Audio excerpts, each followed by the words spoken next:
Eu não diria nada. Se eu fizesse isso, poderia mudar o futuro, ou algo ainda pior poderia acontecer. E aí o Toby para de desaparecer, mas o hambúrguer que ele estava comendo começa a sumir no lugar dele. E ele grita, não! Gente, é com essa reflexão hilária que a gente começa a nossa análise de hoje. Quando perguntaram para o criador, Toby Fox, o que ele diria para o seu eu do passado de 10 anos atrás, essa resposta capturou direitinho aquele humor meio maluco e peculiar que definiu toda a criação dele. Bem-vindos a esta nossa explicação. Hoje, a gente vai explorar um contraste que, olha, é no mínimo fascinante. Vamos ver a distância absurda entre a visão original de um criador e o universo imenso e até meio caótico que os fãs construíram a partir dela. É simplesmente impressionante ver como um jogo indie com ideias super contidas e focadas tomou proporções tão inimagináveis, criando literalmente multiversos que funcionam com as suas próprias regras malucas. E o motivo de estarmos revisitando tudo isso agora se resume a este número, 10. A obra está comemorando 10 anos de vida. É a desculpa perfeita para a gente dar um passo para trás e refletir não só sobre o jogo em si, mas sobre como a comunidade evoluiu ao longo de uma década inteira de pura criatividade, sem limites. Mas, para a gente entender o tamanho da loucura que a comunidade criou, precisamos primeiro voltar para os objetivos originais lá do Toby Fox. A ideia canônica era ter um jogo que respondesse de verdade a cada mínima ação de quem estivesse jogando, lotado de segredos em cada cantinho. Para ter uma ideia, se a palavra ball em inglês, fosse digitada no teclado durante a tela de título, começava a tocar uma musiquinha secreta inspirada num jogo antigo chamado Panel de Pong. Sério, eram segredos super caprichosos, mas muito bem contidos ali dentro da lógica do próprio desenvolvedor. Outro exemplo fantástico dessa simplicidade toda é a origem daquele personagem conhecido como o Cachorro Irritante. A ideia dele não veio de uma lore cósmica super profunda, nada disso. Ele foi criado puramente para ser usado nos padrões das balas durante os combates, simplesmente porque uma das artistas, a Temi, adorava cachorros. Fim da história. É uma origem super fofa e pé no chão. E guardem bem essa simplicidade porque o contraste com o que os fãs fariam logo em seguida é brutal. Então, vamos mergulhar de cabeça nisso. Quantas versões alternativas do personagem Sans realmente existem por aí? Bom, essa é uma pergunta retórica, claro, mas é só para preparar a gente para essa transição bem abrupta do universo oficial criado pelo desenvolvedor para o chamado Fanon, que é o domínio absoluto das criações dos fãs. Dá só uma olhada no volume quase absurdo de coisas que a comunidade produziu. Essa tabela aqui foi tirada direto de uma wiki no Roblox, que é totalmente dedicada aos universos alternativos do personagem. Gente, existe um Bread Sans que é feito literalmente de pão, tem um Sans de melancia, versões sereia, versões naga que eles chamam de lâmia e, claro, uns conceitos super abstratos tipo Quantum Tail. É uma densidade tão gigantesca de imaginação que recicla e reinventa apenas um único personagem em milhares e milhares de variações diferentes. E isso traz a gente para a definição do que é a base dessa explosão criativa toda, o AU, ou Universo Alternativo. Basicamente, é um cenário criado por fãs, onde os personagens da obra original são jogados em linhas do tempo, papéis ou até gêneros completamente diferentes. E o mais legal, o próprio jogo incentivou isso ativamente. Lembra quando o Sans oficial fala literalmente sobre linhas do tempo pulando para a esquerda e para a direita? Pois é, isso serviu de combustível puro para que a galera começasse a construir os seus próprios mundos. Um conto de 2 vampiros, como a comunidade abraçou os mortos-vivos. Analisar como o pessoal adotou a temática de vampiros é perfeito para mostrar essa mudança dramática do tom original para algo novinho em folha. E nossa, como ilustra brilhantemente a variedade dentro do mesmo tema. Temos 2 realidades de vampiros aqui, com propostas totalmente distintas.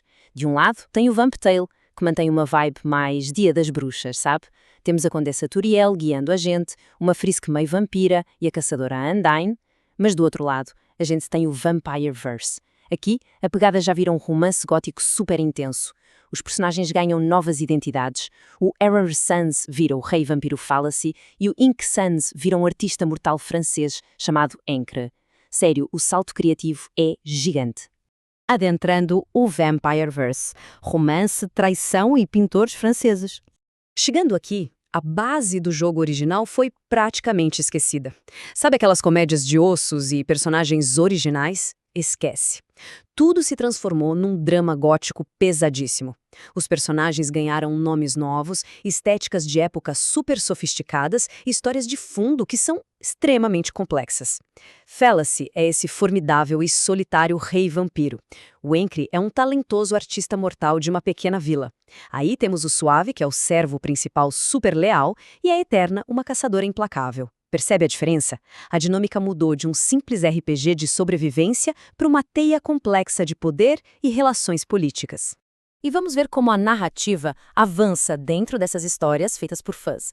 O grande estopim dessa saga acontece quando o poderoso vampiro Fallacy começa a observar das sombras e perseguir o artista mortal, o Wancry. O ponto de virada chega quando o vampiro ataca, morde o Wancry no meio da Floresta Negra e simplesmente o leva como refém e posse para o seu castelo escuro e isolado. É literalmente o ápice de uma tragédia romântica clássica da literatura, só que usando modelos inspirados num jogo indie de 2015. É genial. E o que realmente choca é a profundidade que a mitologia desse AU específico alcançou com o tempo. A história não fica só no romance central não, viu? Ela mergulha de cabeça em passados trágicos e herdeiros vampiros ilegítimos. Por exemplo, existe o Jasper. Ele é o filho do rei vampiro com uma antiga empregada chamada Calami. O drama se estende por os personagens secundários de um jeito surpreendentemente sério, lidando com temas super pesados como abandono e mortalidade. Agora, o ponto crucial aqui é notar o tamanho da dedicação dessas comunidades. Não estamos falando só de desenhos isolados. Observando os números de engajamento no Wattpad, dá para ver que as pessoas passam meses, às vezes anos de suas vidas, lendo e escrevendo essas tramas. Para colocar em perspectiva, apenas uma dessas histórias, que foca no relacionamento sombrio entre o Fallacy e o Wancry, acumula mais de 65 mil leituras. Existem dezenas e dezenas de livros com 40, 50 capítulos inteirinhos dedicados a explorar cada mínimo detalhe desse romance obscuro. E, claro, a internet sempre tem uma forma irônica e divertida de processar tudo isso.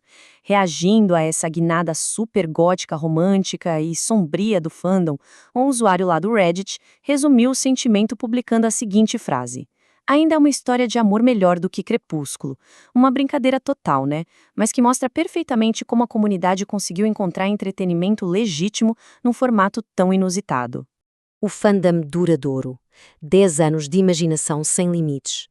Saindo agora das profundezas sombrias daquele castelo e olhando para o quadro geral, o ciclo se completa de um jeito muito poético. Pensa bem, o Toby Fox queria um jogo que respondesse aos jogadores. O resultado foi que os fãs responderam criando aos milhares os seus próprios mundos.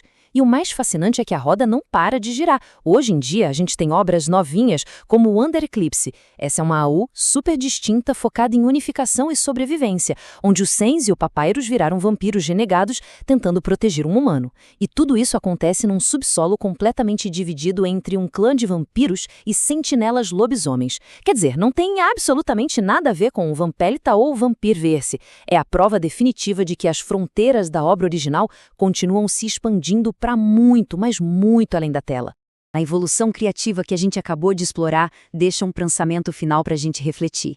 Como é que um joguinho pixelado sobre uma criança caindo no subsolo, onde um cachorro que late define o padrão dos mísseis, conseguiu evoluir para uma imensa e dramática teia de castelos góticos, pintores franceses, reis vampiros e sentinelas lobisomens? Olha, é o maior testemunho do poder absoluto e imprevisível da criatividade dessas comunidades. O universo não pertence mais só a quem o criou, e as possibilidades, mesmo depois de uma década inteira, continuam sendo infinitas.